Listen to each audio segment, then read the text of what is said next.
This video explain a tensile capacity for a 300 PFC parallel flame channels is to be bolted to a 16 millimeter thick gusset plate. So that is a 16 millimeter gusset plates with a single row of 3 M20 bolts. So there is single row of M20 bolts, space 70 millimeters as shown. So the spacing between the bolts are 70 millimeters, determining the design axial tensile capacity of the channel in these configurations. So the elevation is given. So the 300 PFC channel is given here. Now FY, we can extract some informations based on 300 PFC.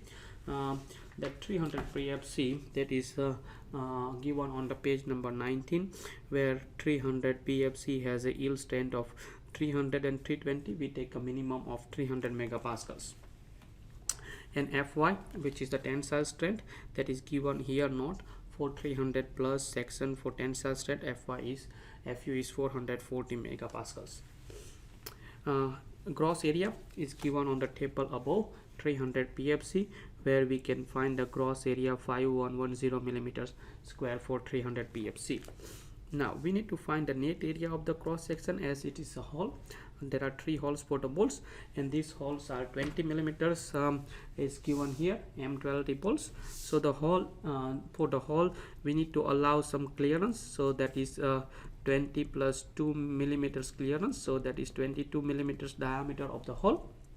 Now we are looking for cross sections, so 22 millimeters is the hole for the bolt of for M20 bolts, and the 3, because we have 3 bolts, and the 8 millimeters is the thickness of the 300 PFC, where we have a thickness of the web is 8 millimeters. So that is 8 millimeter thickness for 300 PFC, that is 8 millimeters. So the net area is the gross area minus the area of the hole. So gross area is 5110 millimeters square, and the area of the hole is 3 times 22 times 8. That's give us 4582 millimeters square. Now to find the tensile capacity, we have a 2 failure modes, yielding and fractures. So the first one is the yielding.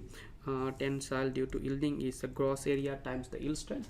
That is taken from the Australian standard on page number 93. Clause 7.2 has an equations. Gross area we found 5110 from the one steel tables. For 300 PFC we have 5110 millimeter square gross area times the yield strength we also get from the one steel table. 300 PFC yield strength is 300 megapascals. Multiplications gives 51533 kilonewton.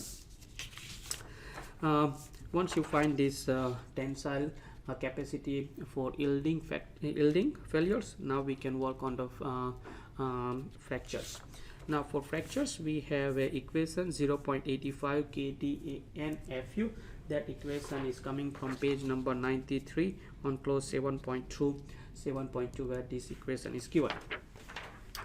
Now we need to find the capacity factor kT is equal to 0.85. To find the capacity factors, we can use table number 7.3.2 on page number 95, where we have a 0.85 in the case of a parallel flame channels. So in the case number 3 we have a parallel flame channels, and they have a kT is equal to 0.85.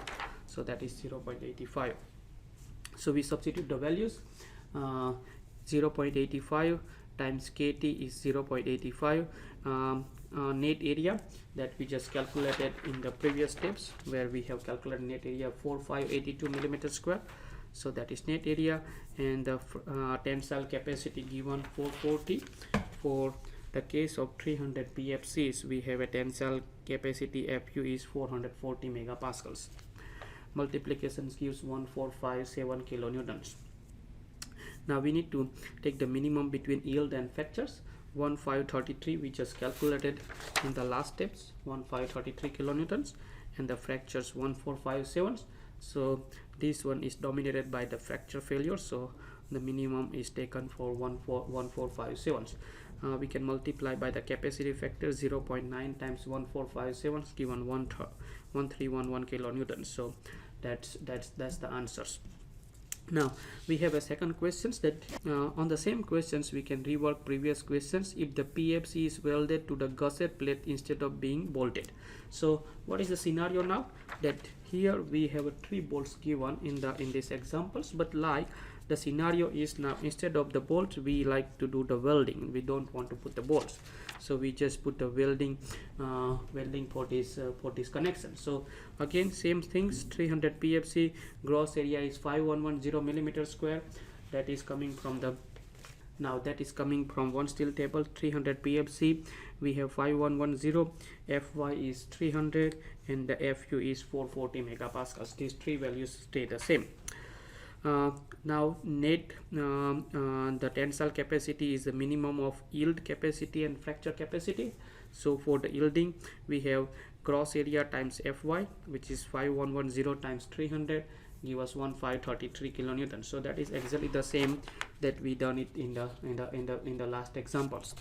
Now in the fractures we have some difference here. Like in the fractures we consider the net area where we subtracted the area of the hole. So here in the net area we don't have any holes here, so we have 0.85. KT is 0.85, but net area is equal to the gross area because we don't have any hole in the weldings. We don't need to require any hole, so that is 5110 times 440 give us 1624.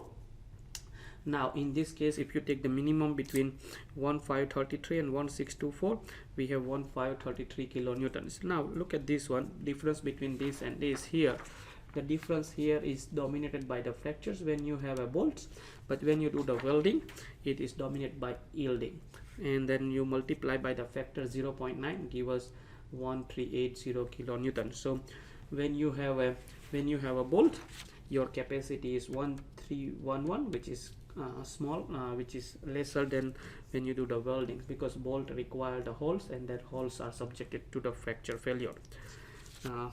Thank you very much.